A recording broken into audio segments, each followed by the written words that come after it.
Always got to get this set up a little bit each time. Okay, we in here both? We good? We centered? Got to find our center, what we did earlier. We're centered. Ow, my knee, you banged my knee. Hey, look at that, it works. Hey fam. What's up everybody? Happy Sunday. Happy Sunday. We are back in, I almost said Maryland, in the Virginia. It's only been a year, a year and a month. We moved in. No. I thought we moved in August. Oh, we signed our lease in August. We didn't actually move until September. Late September. So it's almost a year. It's basically a year. Oh my gosh, that's right. I'm over here like, it's not a year yet. Yeah, we're in September. Yeah, it'll be a year in a couple weeks since we've been here. Wow. We're not moving anytime soon. We really like this area. DC area. It's crazy how personalities are different. Like we lived in an area where we had a little lake and a park and a trail. Oh, I did love that. And she liked walking. And we would go out, I did love being on the lake. Infrequently, but not regularly. I went like every day. But I'm talking about us, like in the evening after work. Like it was just kind of you know what? We didn't even, the last week we were there, we went walking and we went to dinner and it was awesome. It was nice.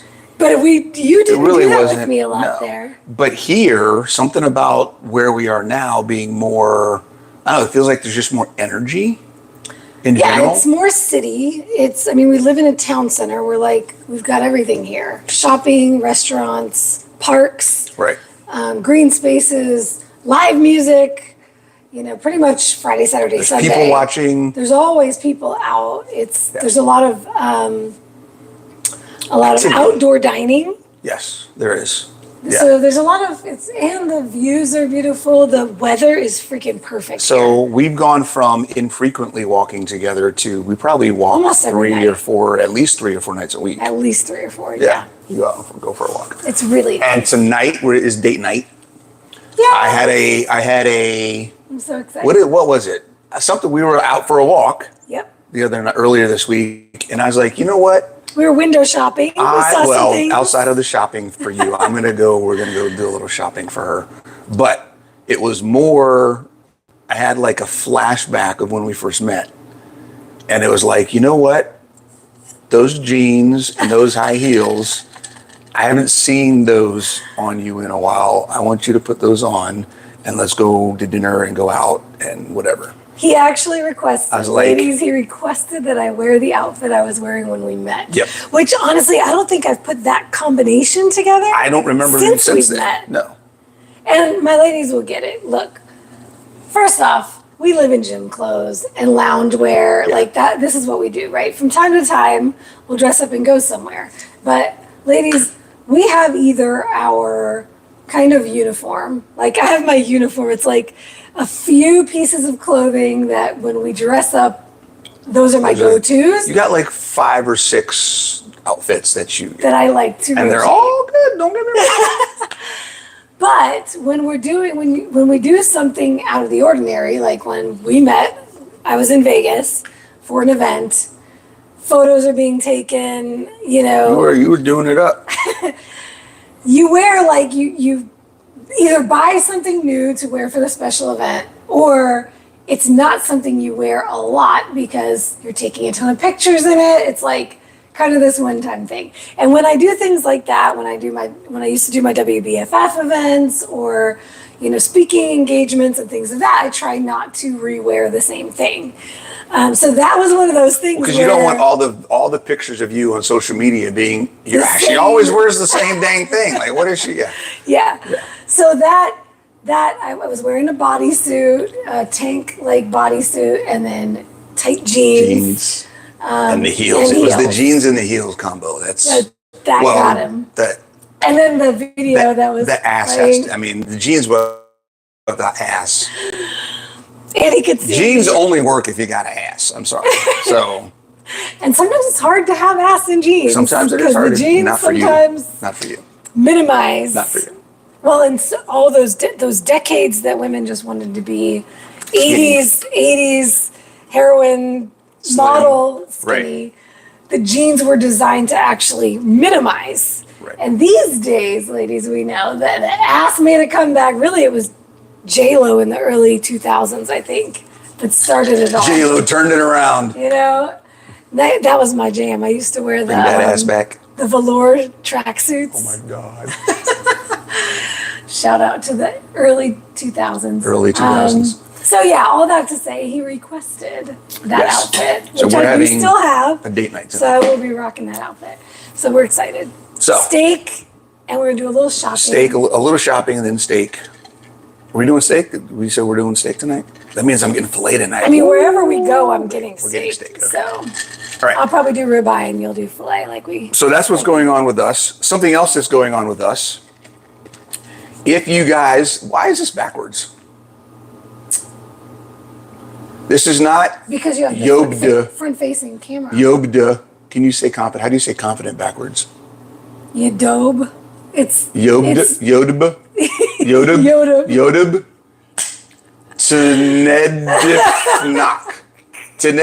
Tenedifnak. That's the name of this book. Yodab. Tenedifnak. Karen says it's not backwards. It's not backwards on your side? Oh, well, never mind then. Okay.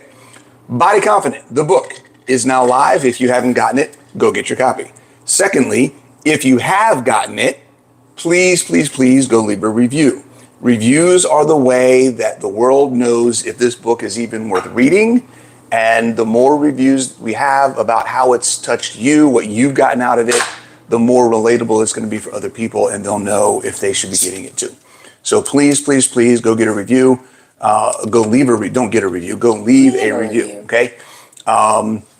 I have to do this. You can get the book on paperback, on Kindle, on hardcover, and she's getting high right now. It's not getting high. She's not getting it's high. essential oil. Essential oils. Audible is taking forever to get it out on and published. It will be, I'm hoping, fingers crossed, by the end of this coming week. I don't know what's taking them so long. I haven't heard anything. It's just in a review status. So be prepared in the next week or so. That should be available as well. So,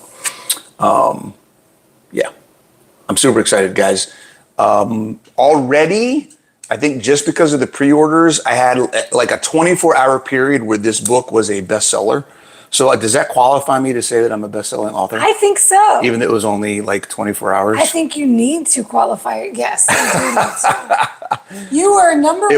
I was a number one best-selling author for 24 hours. Woo-hoo. And you maintained number 2 in diet books. Healthy diets. Yeah, it was ranking number 1 and number 2 in healthy diets for a couple of days. I think I'm at number 5 right now.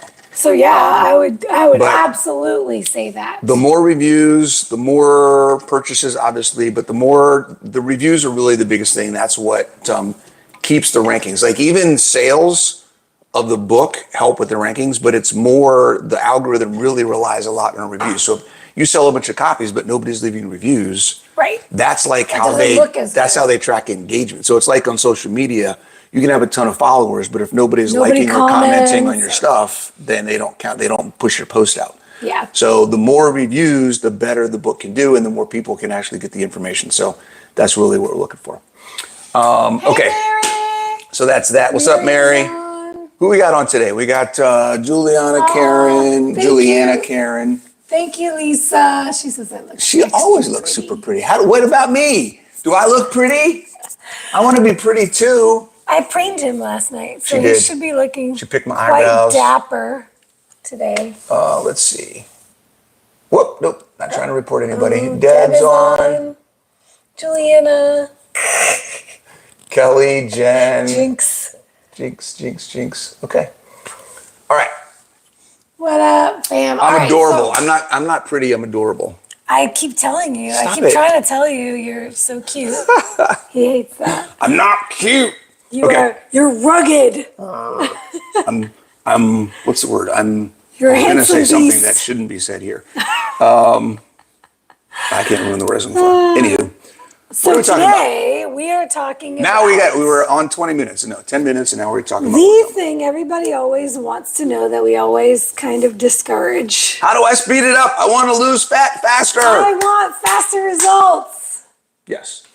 And we spend a lot of time trying to help you redefine what you mean by results, because the focus on fat loss in many, many cases across the board is distracting you from the things you really need to work on. To focus on. Now, that being said, one of the other aspects of the journey, we're going to talk about that word, and the process you go through to see success is quick wins, showing yourself that you can make progress, and getting those little incremental steps to move you forward. And using that momentum to push you. Right. Yeah. So when we talk about the journey, and you have to understand it's not going to happen overnight and all those other things, what we've noticed recently is that this kind of goes into the topic we did a couple of weeks ago, where it's a misunderstanding of the message a little bit. Yes. Right. There is definitely an aspect to the journey, and it's not going to happen overnight, and you need to trust the process, and things are going to happen that you don't realize are happening. But before we get to the reason that we always push that, sustainable, as Karen says, slow is a sustainable pace, all of that, is because most people have unrealistic expectations of what they're expecting to happen when they go keto, go carnivore, when they're on their fat loss journey, or what they call their weight loss journey. Yes. And usually the loss that you are expecting to see is unrealistic and unsustainable over a longer period of time. So that's why we always have to educate and explain what true, sustainable, healthy progress really looks like. Yes. We always start there. we want to set the expectation that this is a process. This is not, we talk about sprints versus marathons, and in the big picture, this is a marathon. Now, I'm just saying that, and I'm collecting something. There are times, even in long runs and races, where you might want to sprint. And then how do we identify where that is and what you can do to optimize the process? Part of a marathon includes sprints. There's the interval aspect. There's hey, I need to catch up to the pack, or hey, I need to do X, Y, or Z, or I'm going to pace myself up the hill and I'm going to sprint down the hill, right? There's a whole bunch of different techniques and aspects of running the race. And sprinting can be one of them.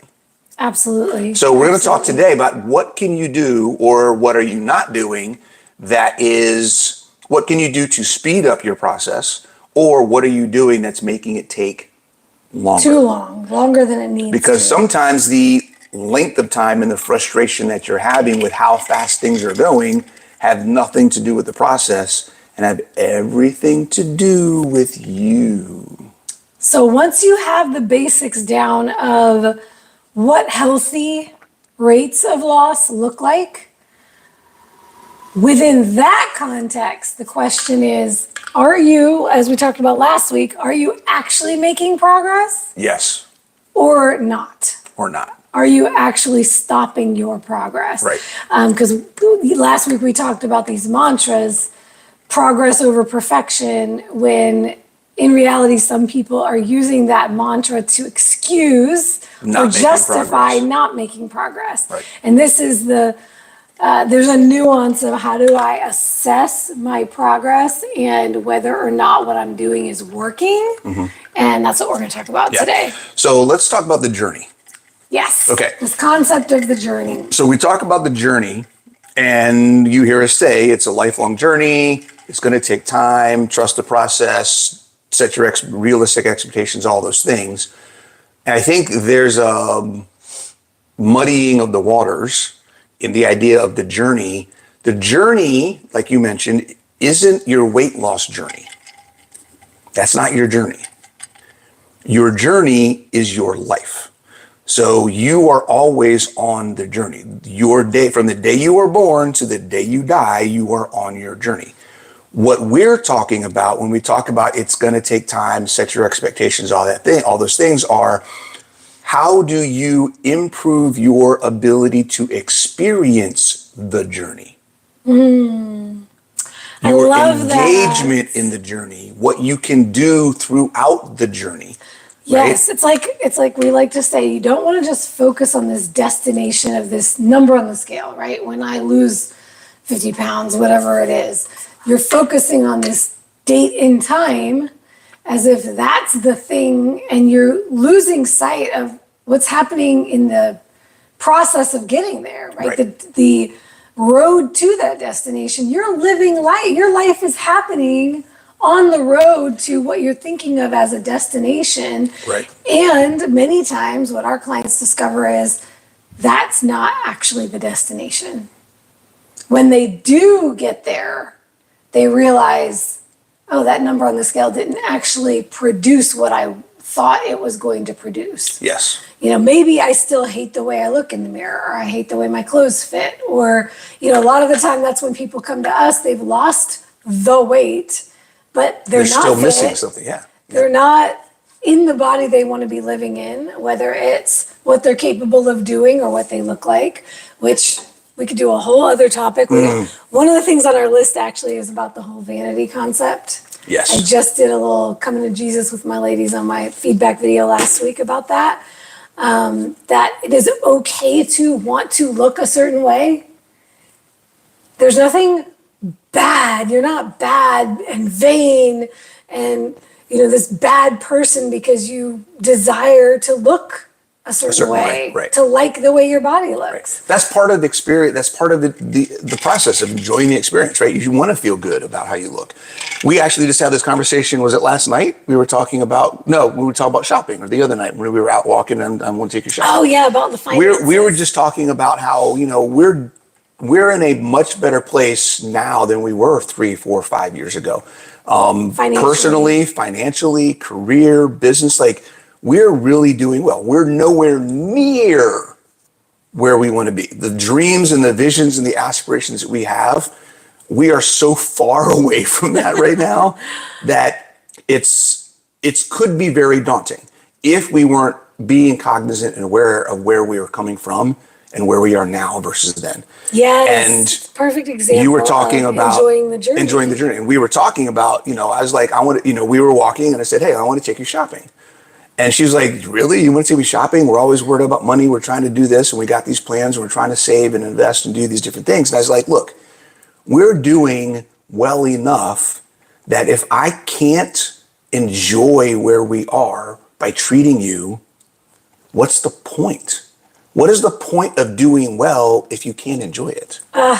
That's it. Right? That's it. And that's what we're talking When you put your about. blinders on because you're so focused on getting there. Like if we were so only focused on getting to where we eventually And we want can't to be, enjoy the process. we miss all this. Yeah. Enjoy the process. And, you know, accepting where you are doesn't mean giving up. It doesn't mean you have to stop. Just stop for a second and like, hey, I'm not doing as bad as I was. I could be doing a lot worse, you know, right? Smell the roses. Over here. It's one of the reasons why I buy myself flowers on a regular basis. So that's just the one thing we want to understand about the journey. The journey isn't your process of getting to a point where you can experience life better. Life is the journey. What we're talking about now. And you can experience life better every single day of improvement and progress you make along the way. Right. It's like when I'm prepping for a show, like I am right now, I'm 10 weeks out. I've been on this prep for 8 weeks already.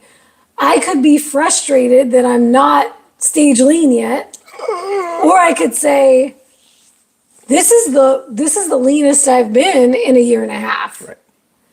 Last week was the leanest I've been for a year and a half. The week before that was the leanest I had been for a year and a half. And you're making progress. Each step along the way feels really good, and I don't need to be living for when I'm 2 days out. Yes. She has to get changed behind closed doors now. Let's put it that way. We have crossed the threshold to where it's difficult for me to move around here without being grabbed. I'm lurking behind every corner. What is she doing now? All right. Jonathan, I just want to point out, thank you, Jonathan. He said I have an epic voice. You do. I'm not sure about that. I hate the sound You of my have a own great voice. radio voice. I think people are going to enjoy the audible. I can't stand how the audible sounds, but that's me. We never like hearing our own voice. No. Okay, so speeding up the process. This is where people get frustrated. It's taking too long. I'm trying to do blah, blah, blah, blah, blah. So number one. Oh, this is a great comment. Okay. Jenny, I just had the conversation with a friend a couple weeks ago. This conversation. Yep. He told me I need to enjoy life. I am so laser focused where I want to be in 12 to 13 years. I am not enjoying life today. Yeah. And I love that. I love that terminology because we could also talk about this. What people mean when they say you need to enjoy life and you need to live a little versus what we mean when we say enjoy the journey. Yes. That's two very different things. Yes. A lot of the time when people in your lives that see you making improvements in your health, your diet, your fitness, your nutrition, all the things, a lot of the time what they mean when they say you need to enjoy life Is to go backwards.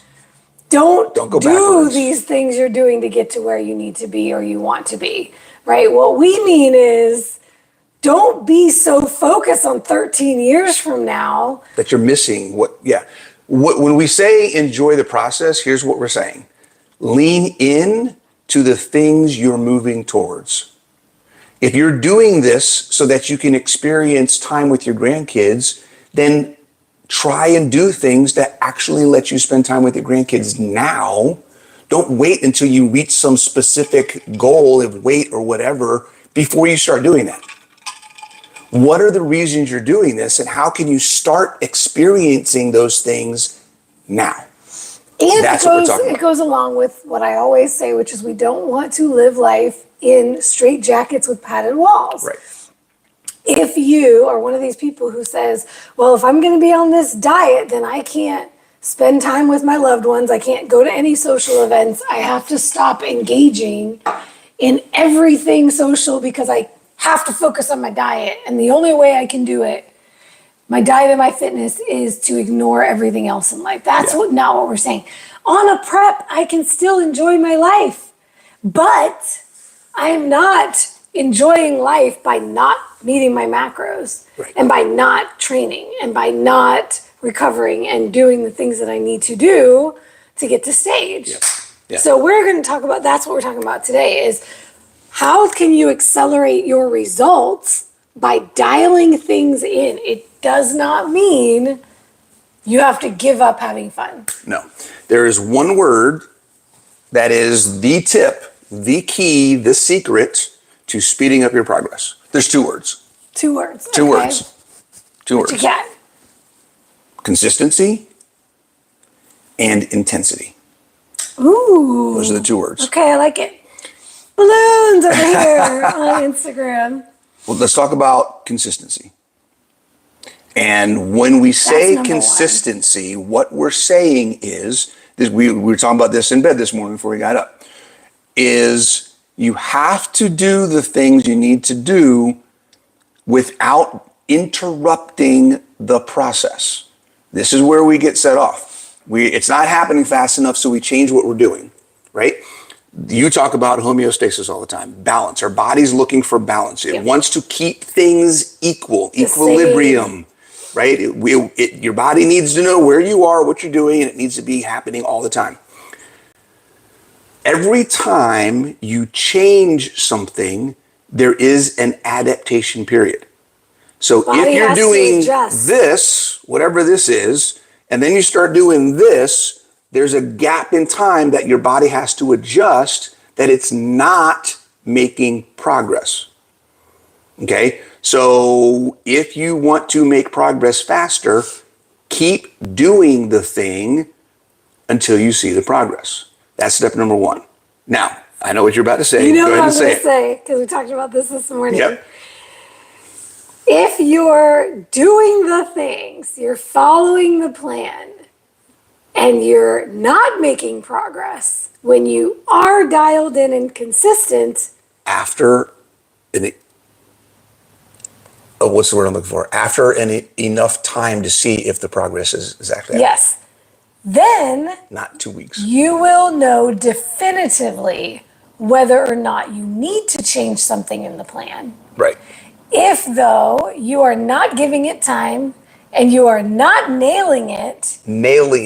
like it's your job. That's what we were gonna. That was another thing. That was the other thing we were gonna talk about. So there we go. That fits perfectly in today's topic. Like it's your job. Do it like your like life it's your depends job. on it. Yes. Yes. Nail it, nail it, nail it. Guys, daily. This whole thing about, like we talk about hit your macros, it's an average for the week. There are times if you're not hitting it every freaking day, you're not doing enough. This is where one of the things, and I just looked at this for somebody the other day. I was like, you've been doing great with your weekly averages, but your day-to-days are looking all over like the this. place. So the next step is dial it in daily. Every day. Consistently, and then let's assess. Then we can better assess if these macros are right for you. Yep. But when you're doing this, your body's now adjusting every 24 hours. Same with the gym. I'm going to the gym. I'm doing all my exercises except the one I don't like. Or this machine was taken, so I'm just going to not do it instead of doing an alternative. Right? There's a lot of ways that we... And so I couldn't get my training in the first 4 days of the week. So now I'm doubling up the last 3 days and doing 2 workouts. Right, that's a whole other aspect, right? For 3 days in a row. Making up for not being consistent. Oh, I didn't stay on my macros today. I'm going to work out extra. Or I was over my fat, so I'm going to go super low on my fat tomorrow. None of that stuff is what you need to be doing to get to where you want to go. Now, I got to say something because I know Julian is watching. And she's a good example. She's one of my ladies who for a year, y'all, at least a year, probably longer than a year, she was dialed in for daily for months. There are advanced strategies we can try. Like, I think we did a class, or we did a coffee talk on this at one point. I did a master class on advanced fat loss strategies. One of those things is something like PSMF. Yep.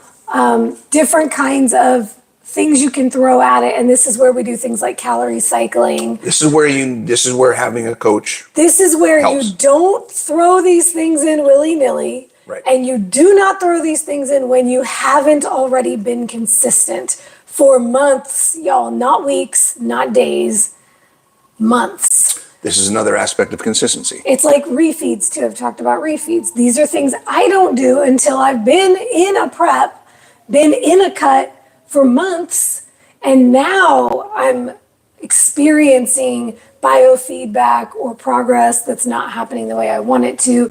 And now we need to start throwing advanced strategies at it. My body has been in homeostasis. It's been consistent. It knows what to expect. Now we might throw something new at it. But this is not something you do when you're just, I'm going keto. Now I got to confuse my body. Don't even get me started on confusing. Yeah. Yeah, it's, guys, the other aspect of consistency is not just maintaining homeostasis, not just giving your body time to make the adjustments it needs to make. And it's not just making adjustments, it's improving the efficiency of how it works and how it functions within that balance. That's where the progress is made. The progress is not made in the change. The progress is made in the improvement of maintaining balance. Okay. Explain what you mean by that. It's like working out. Progress is not made when you lift weights. Break down your muscles in the Progress is made when your body is now recovering and says, this is my new baseline. Now I need to get good at performing at that baseline. That's when the progress is made, right? It's in the consistency of that level of effort. Let's put it that way. Oh my gosh, here's a perfect example. Mm-hmm. When you start training, you haven't been training yet, or you start a new program. Every time we start a new program in my academy, this always happens, and we have to kind of give this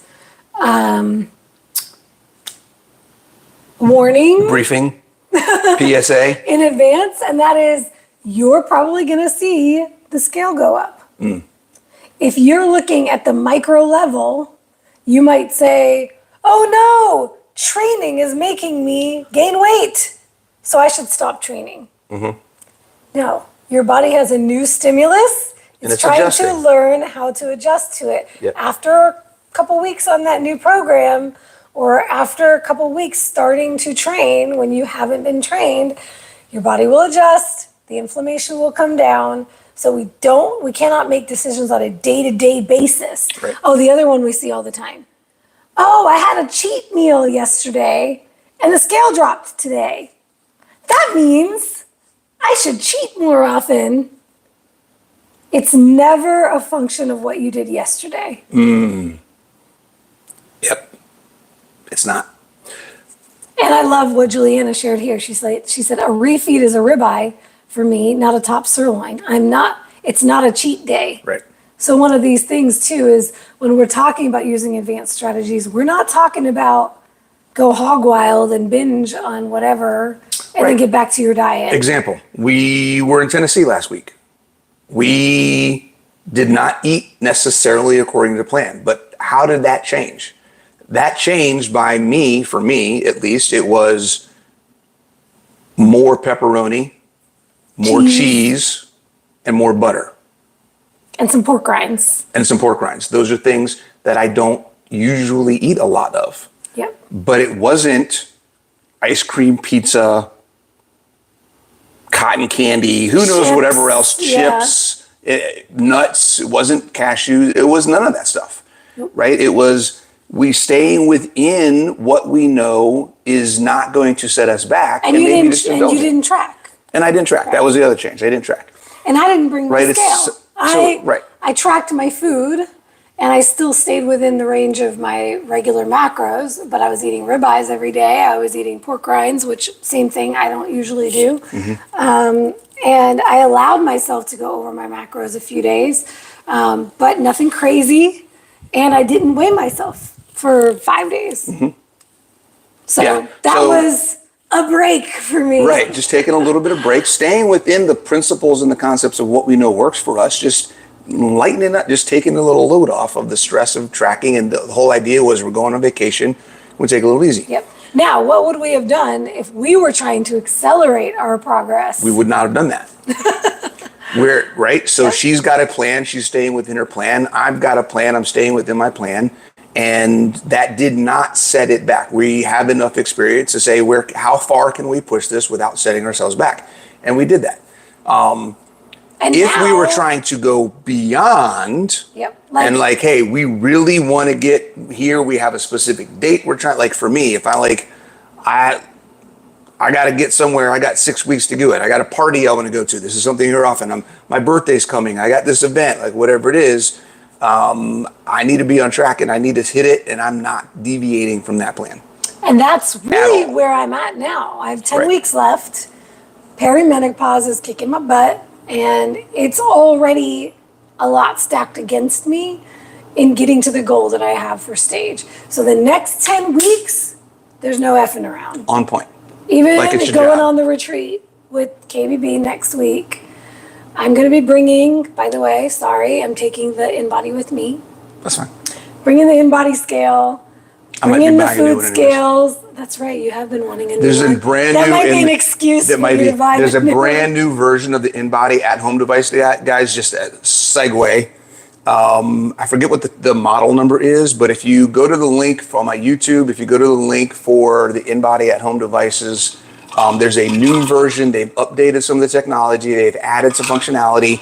It has some segmental analysis now, very much like the professional version, the commercial versions, the like $10,000 versions.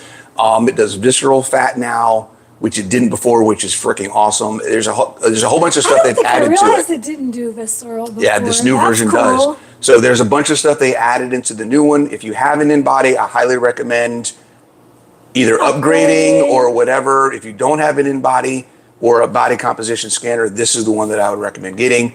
I'm very much thinking about getting one because it's freaking cool. The same app works for it, all that other kind of stuff. So side note. So dialed in. What do you need to do if you want? Let's get back to the topic, right? Okay. Before we do that, there's another aspect of consistency. Okay, go for it. So the other aspect of consistency, which you touched on, is if you are not consistent, you don't know what to change. Yes. Okay.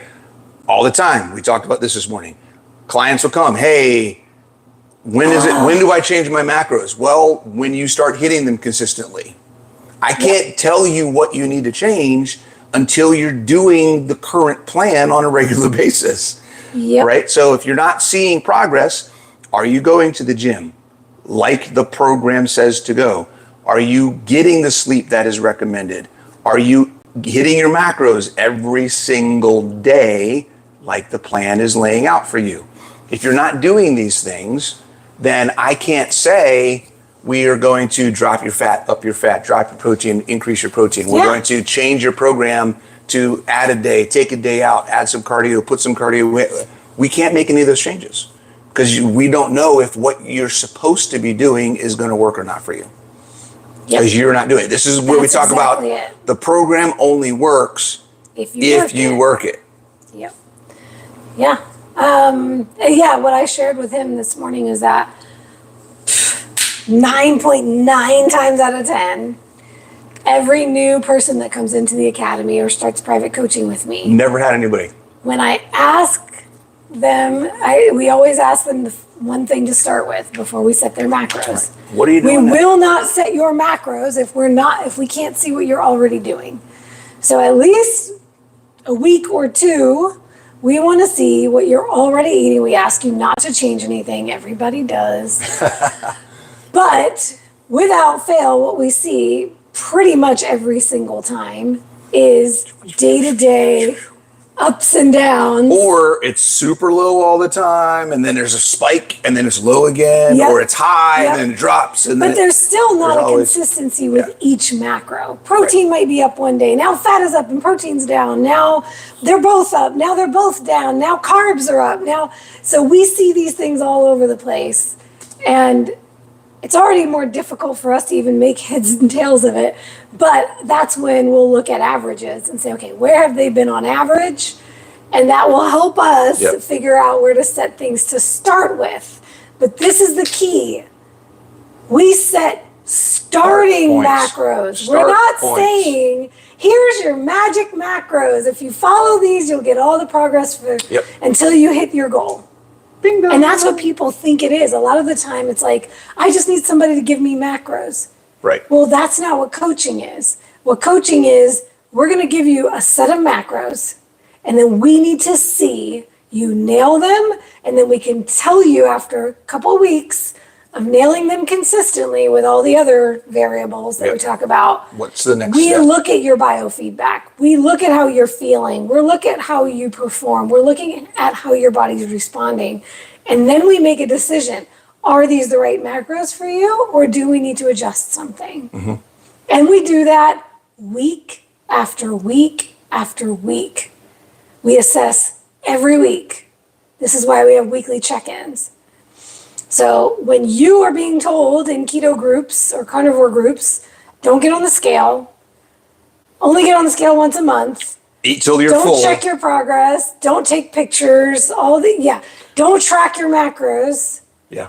Good luck figuring out what you need to do next. Those are great, and we've talked about this, and we're going to talk about this till the day we die. Those are great for someone who's not doing anything and has no guidelines at all with what to work on. And that's usually why they're giving you that advice. And that's why, because that's the like beginner level starting point. I've never done anything like this before. What do I do? Yep. That's great.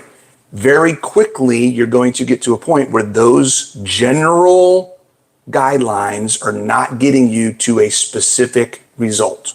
Yep. That's the difference. General guidelines will never get you specific results. So when you start looking at, I need to get more specific and intentful about what I'm doing, you cannot follow general guidelines anymore. That is also why those general guidelines tend to be extremes. Yes. Eat all the fat in the world as long as you're not eating carbs. Right. Or don't eat any fat. Because they're trying to speak to a very large population of people and get people results. Right. Get people started. Without specifics. Right. When you're trying to get results doing something general, it needs to be a lot more extreme. Yes. Now, which is not what we ever recommend for people. So the other aspect, which you can just let into, is the extreme changes. It's not just consistency, it is when it's time to change, the change needs to be as close to baseline as possible Minimum. in order to see a result without completely throwing that baseline balance off. Minimum effective dose. Minimum effective dose. That's another aspect of it. Yeah. Okay. Small changes. Small changes. When it's time to change, it's time to change, but it's got to be this. Incremental. Not Yep. this. Whee! Okay. That goes into the next word, intensity. Okay. And that's the crux. That's the crux. So it's not just being consistent. It has to be consistently applied stimulus that makes your body change in the way you want it to change. Now, when it comes to nutrition, that means consistently apply where you are, make a small change. This is progressive overload of nutrition is a little bit different than progressive overload in fitness, right? Yeah. In nutrition, progressive overload is here's what I'm doing. I'm consistently doing it to see if I make the progress I want until it's not making progress again. Then you make a little change, progressive overload, and you see if that change is going to get you moving again. That's how nutrition progressive overload works. I like it's that. consistent, then a small change, consistent, then a small steps. Yep. Right? Yep. With exercise, every time you do it, make it suck. Even if it's just a little bit more, okay? And I'm saying that facetiously? No. Now I can't say it properly. I cannot say it properly now.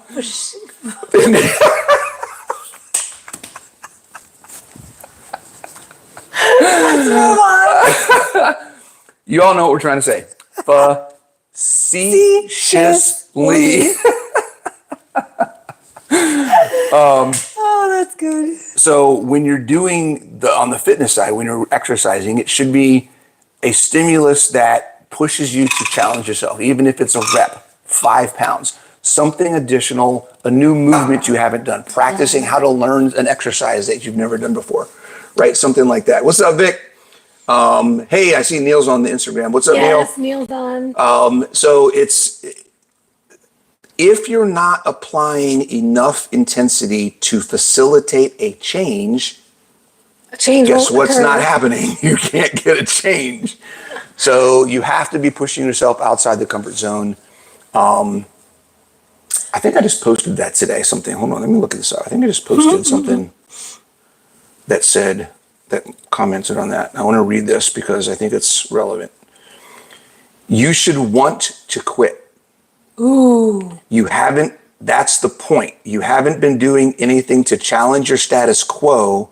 That's why you're still where you've been. Dude, it's not comfortable, y'all. Change is not supposed to be comfortable. Did we talk about hunger or did I talk about hunger? We've mentioned it before, that it's okay to be hungry. Yeah, I spoke about that on the masterclass recently. Mm-hmm. So when you are seeking fat loss, if you're not hungry, something's wrong. Yeah. You're asking your body to literally take the fat off of your body to use for energy. It's not going to happen if you're not starving your body of energy.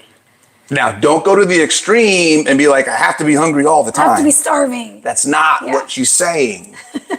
If you wake up one morning and you don't have time to go to make breakfast because you got work or you got something else, and you're not going to be able to eat till 12 o'clock in the day, and you're hungry in the morning, I have to say that. What's wrong with that? The phrase that my ladies have been loving, the coachinatism recently. What is that? Nobody ever starved between lunch and dinner. Right. Or breakfast and lunch, or breakfast and dinner. The big picture. Am I going to eat enough food today? Yes. Am I hungry right now? Yes. Is that a problem? Not necessarily. If you're trying to lose body fat and you think you should never be hungry, you have to find the hack to make you never hungry.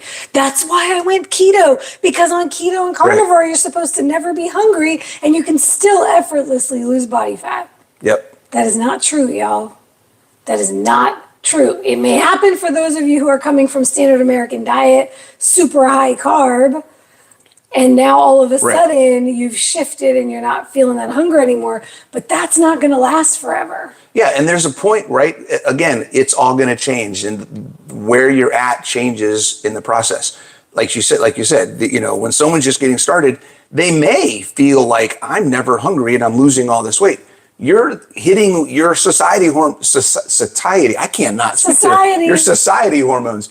Your satiety hormones are working for the first time in years probably, and you're actually feeling hunger and not hunger and fullness and all these things.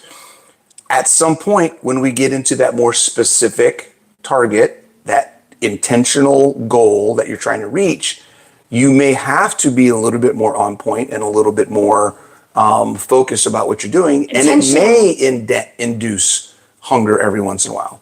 You may, on the flip side, I've had to tell women, ladies, if you're not eating enough food, you need to stuff your face. And you need to get over, well, I don't want to feel full. It's uncomfortable. I don't care.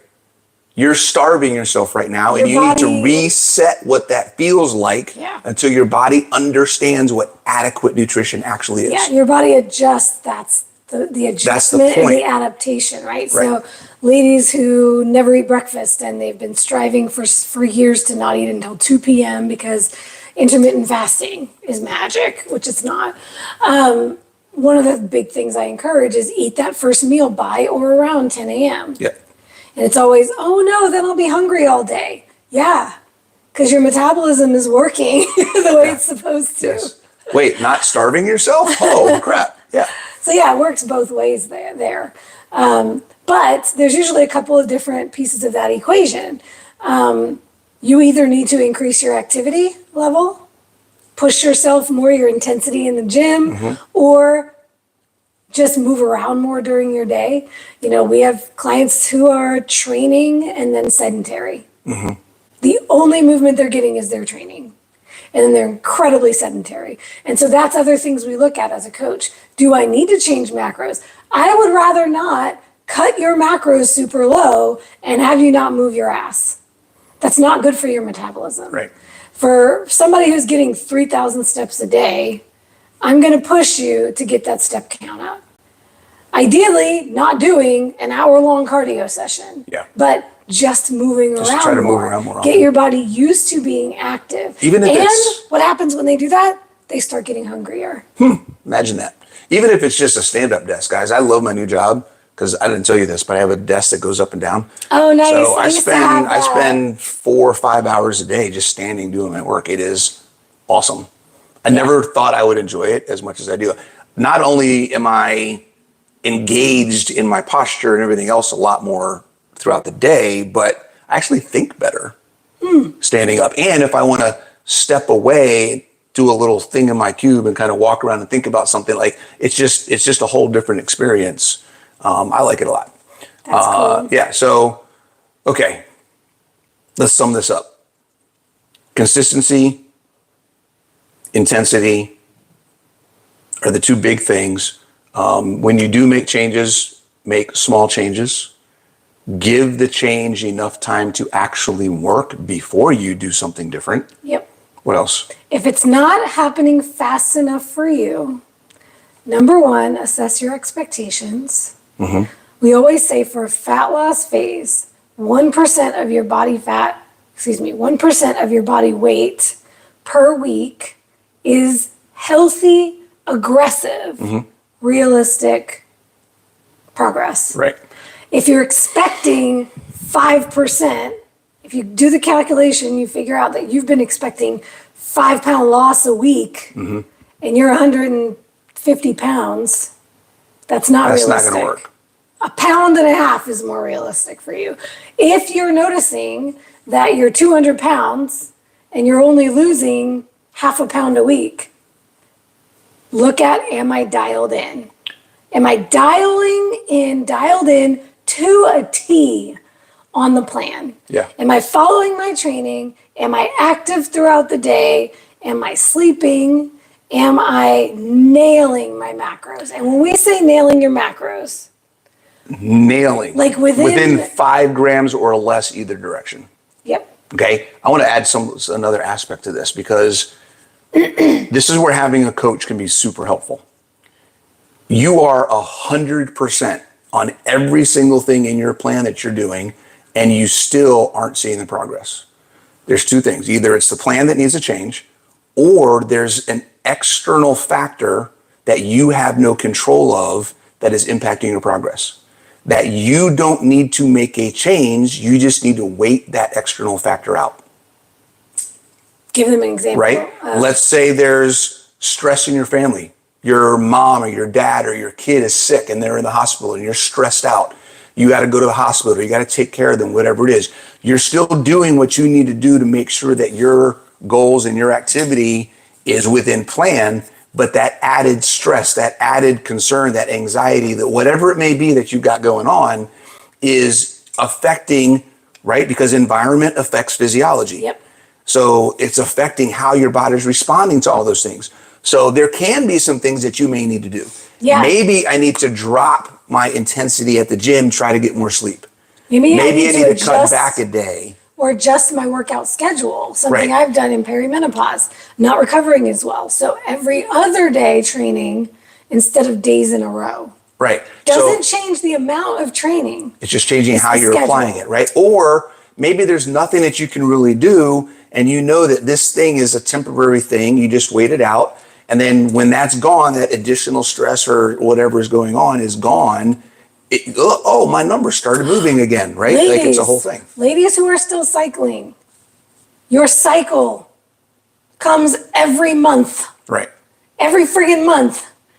That is not the time when you're seeing the scale go up, and you see the scale go up every single time that you cycle. This is why it's so important to actually track things and make notes. And one of the big things I ask my ladies to do in the academy is give us, what are the insights of the week? Any aha moments you had?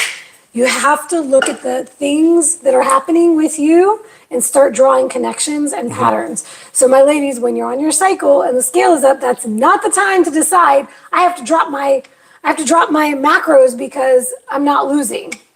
Or maybe you wait it out 4 days. Yeah. And see what happens. My gosh. This is a question. If you're not sleeping, Vic mentioned sleep apnea. Yeah. And this was happening. Oh, what happened with my blood sugar when we were at the cabin? Right. It kept going up in the morning. Yeah. I was having high 109, 108 in the morning. Mm-hmm. Usually it's abnormal. In the 80s, maybe like 90, 91 at the highest. It was the altitude. It was the fact that we were playing cards until after midnight every night on that trip. So, or later. So it may not have even been the amount of sleep, but the difference in the hours of sleep. If you're sleeping after midnight, even if you're sleeping in, that's not the same kind of quality sleep you would get if you were sleeping from 10 p.m. or 11 p.m. through 6 or 7 in the morning. Right. What were you going to say? I don't even remember now. Another way that people disrupt. We get this question all the time. Should I drop my calories on days that I'm not working out? Yes. Should I drop my intake if I'm not working out? Guys, nutrition is just as important on the days you work out as it is on the days you're not working out. Okay? That would be another one of those advanced strategies I would not try until you have a lengthy amount of time of consistency. And this is where the mindset of defining what you're trying to do, right? Are we trying to improve quality of health or just lose fat? For most of us, as we redefine what health means and we realize it's not just about fat loss, understanding that for me, the way that I look at it, I would rather, if you're going to make an adjustment, an advanced adjustment like that, I would rather have you eat the same or more on your recovery days than on your workout days. That's what I do. That's when the building happens. Yep. Usually if I'm going to cycle, my lower days are the days that I am training. Not resting. Yeah. I have more time in my day when I'm not training. So it's more likely I will notice hunger more on the days that I'm not training. Yeah. My day is busier. It's already harder to get in enough meals on the days that I'm training because that takes an hour and a half, 2 hours out of my day. So now it's where do I fit in the meals to where I'm not too full or not too hungry for my training and things of that nature. Usually I'm more distracted on those days. So it makes a lot more sense for me. I notice it. Me too. My See recovery her days, outfits. my recovery days is like, give me the food. My muscles are trying to recover. Yeah. So they need more nutrition on those days. Yep. All right. Good point. I think we're good. Did we cover everything, guys? Anything you guys think we missed? Here's a good thing I can mention for those who are working with coaches or in a program or things of that nature. A lot of the time I'll get check-ins that it's clear to me that you did not look at your own data before you filled out the check-in form. Ooh, yeah. So you have questions about what you should do, but if you looked at your data and analyzed it yourself first, you probably could answer those questions on your own, and you'd learn a lot more in the process, which is what we want you to do. We don't want you to come into coaching and be like, shopping everything out to coach. I'm doing whatever coach says, and I'm not going to be thinking critically about anything. That is not progress, guys. That's not progress. The minute you stop worrying about that coach, where are you? You haven't learned anything. The whole idea is taking ownership, taking responsibility, and trying to understand yourself. So and what we want you you need. to look at the data and say, what is the data telling me? And then I can ask, hey, coach, I noticed this. Right. I'm thinking about it this something way. I need to change? Right. It's the same, not just with the data that you're talking to your coach about. It's looking at when I put my food in, am I trying to equate, well, this much of whatever I'm eating looks like this much on my plate, and start applying what you're seeing yes. with your eyeballs and what that means to your macros and your health. And if I do this and that, and that's what makes you it's able all about to do learning. this We don't later when right. you're not weighing everything to the gram. Tracking has two purposes. It's about understanding what you're doing, but it's also about using it as a tool to learn Yes. how you can actually apply these things in real life. Like. And then when you go to a restaurant and you don't have your scale, Right. or maybe you ask them how many ounces something is and they don't know, then you can eyeball it and you can get a lot closer to accuracy by eyeballing than you could when you started coaching. Yes. Yeah. Neil said it, how to think, not what to think. Yep. All right, fam. All right, we're good. I think we got it all out, and we got it in under an hour. Woohoo! So do it like it's your job. Yep. And you can get accelerated results that are still healthy and sustainable. Yes. Hit it on the dot every single time, and I guarantee you will start moving faster than you are now. Cool. And with that, See you guys next week. time Have to fun.